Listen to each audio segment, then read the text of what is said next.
For many people far from the Middle East, the Persian Gulf is just a name on a map. In reality, it is one of the most important waterways on Earth. And a narrow passage called the Strait of Hormuz links the Gulf to the open ocean. Every day, tankers carrying a huge share of the world's oil and gas pass through this strait. If something goes wrong here, fuel prices and global trade can be hit very quickly. Since the October 7th, 2023 Hamas attack on Israel and the Gaza war that followed, most of the fighting and tensions at sea have been focused in the Red Sea. Houthi rebels in Yemen attacked ships there, and the United States and its allies sent warships to protect trade routes. By comparison, the Gulf and Hormuz stayed relatively quiet, with no major attacks on tankers or large disruptions to shipping.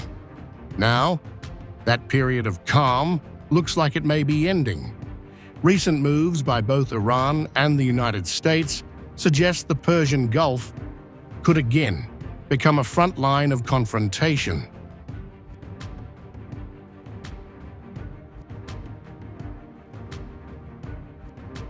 Tensions spiked this week when the U.S. Navy shot down an Iranian drone near the aircraft carrier USS Abraham Lincoln in the Arabian Sea. U.S. officials said the drone came too close and ignored repeated warnings, so a fighter jet destroyed it in self-defense. To ordinary people, it may sound like just one incident, but in the military world, it is seen as a dangerous sign that forces from the two countries are operating very close to each other. At nearly the same time, U.S. officials said speedboats from Iran's Revolutionary Guard tried to approach or harass a U.S.-linked merchant ship near the Strait of Hormuz. An American warship reportedly moved in to protect the vessel and escort it away from danger. These two events, the drone shoot-down and the encounter with fast boats, show how quickly routine patrols can turn into tense standoffs. They also show Iran is again signaling that it can make life difficult for ships near its coast.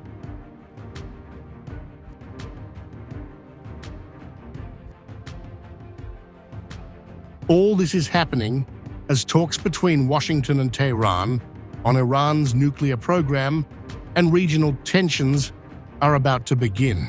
Iran wants sanctions relief and more room for its influence in the region. The United States wants to limit Iran's nuclear work and stop attacks on its troops and partners. Both sides are using the Persian Gulf to send messages. Iran hints that it could threaten shipping through the Strait of Hormuz if pressure grows, and the U.S. sends more warships to show it will keep the waterway open and protect trade. Experts say Iran is unlikely to fully close the strait because it also depends on it for its own oil exports.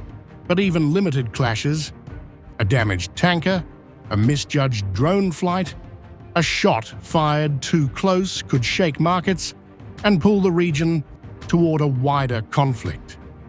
That is why many now see the Persian Gulf not just as an energy lifeline, but as a place where the next US-Iran crisis could begin.